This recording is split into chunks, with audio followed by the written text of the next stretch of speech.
Hello everyone, welcome to my channel. আজকে টাকি মাছ দিয়ে বিট কফি দিয়ে মূলো দিয়ে রান্না করে দেখাবো। গ্রামে একবারে মাছ চাচিরে যেভাবে রান্না করি। তো প্রথমে মাছগুলো আমি কেটে ধুয়ে পরিষ্কার করে নিয়েছি।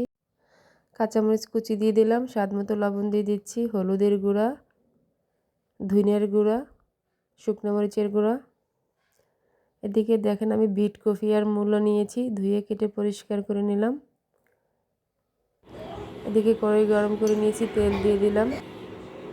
এখন পেঁয়াজ রসুন কুচি দিয়ে দিচ্ছি, ব্রাউন কালার করে ভেজে নিলাম। এখন 1 চামচ জিরা দিয়ে এটাকে ভেজে তুলে নিব, কারণ এই মশলাটা আমি বেটে লাস্টে তরকারিতে ইউজ করব। এভাবে ফোড়ানি, এটা আমাদের এলাকায় ফোড়ানি বলে। ফোড়ানি বেটে তরকারি রান্না করলে খেতে খুবই মজা হয়।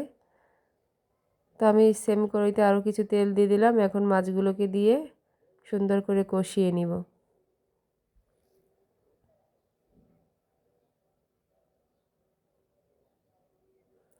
তো মাছগুলো আমার কষানো হয়ে গেছে। এখন সবজিটাকে দিয়ে আর একটু কষিয়ে নিলাম। এখন ঝোলের পানি অ্যাড করে দিচ্ছি।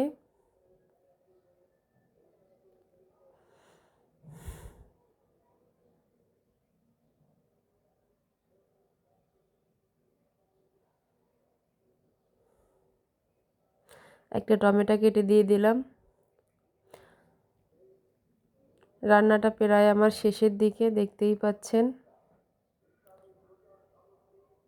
সবজিটাও সুন্দর করে সিদ্ধ হয়ে গেছে।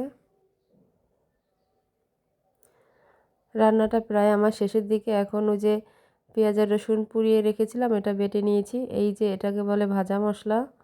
এটা লাস্টে রান্না করলে খুবই ভালো লাগে, মানে তরকারির শেষে লাস্টে দিয়ে নামিয়ে নেবেন, খেতে খুবই মজা হয়। তো এখন আমার রান্না শেষ। আমি একটা ডিশে নামিয়ে নিব।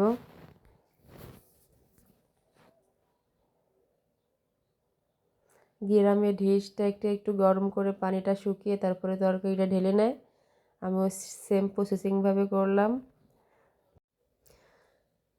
তো ভিডিওটি যদি আপনাদের একটু উপকারে আসে তাহলে অবশ্যই আমার চ্যানেলটাকে সাবস্ক্রাইব করবেন।